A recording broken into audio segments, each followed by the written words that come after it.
here in Istanbul, and I just finished my second talk on facial aesthetics in the young patient.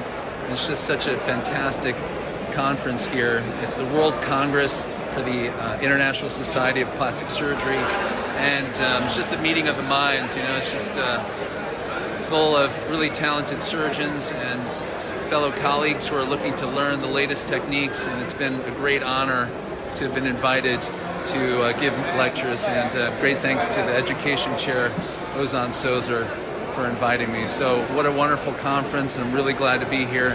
I got one more talk tomorrow on rhinoplasty that I'm looking forward to, and then maybe a little bit of touring around Istanbul and then heading home. So see you in the OR.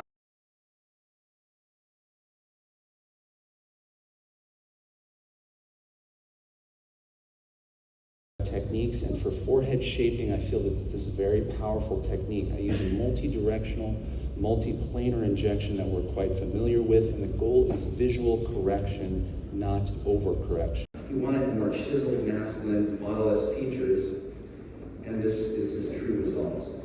So the question is, how did we arrive here? And the bigger question, and the point of my talk today, is how do we develop a framework through which we can really understand patients' aesthetic goals, what their visions are, because patients oftentimes have a hard time conveying those visions. And a framework through which we can guide patients to safe results and quite complex surgeries. Obviously, this is very different from simple jaw augmentation.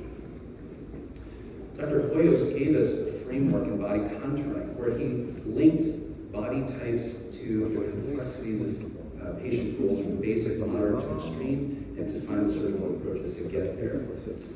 On the flip side, older patients are very logical in the sense that aesthetic disharmonies are very evident to patients and to us.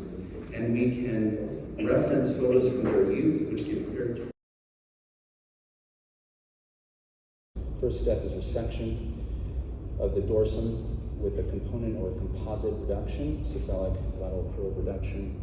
And this created an open bony roof and cartilaginous roof that required septoplasty for cartilage grafting. And after dorsal spreader and radix grafts to stabilize the middle vault and increase tip projection, and then osteotomies, this was for final on-table results. At 7 and 21 days, there's minimal swelling and bruising, and there's overall improved proportion. But what I learned over the years of studying the preservation methods is that we start to lose some of the facets that Dr. Chakra was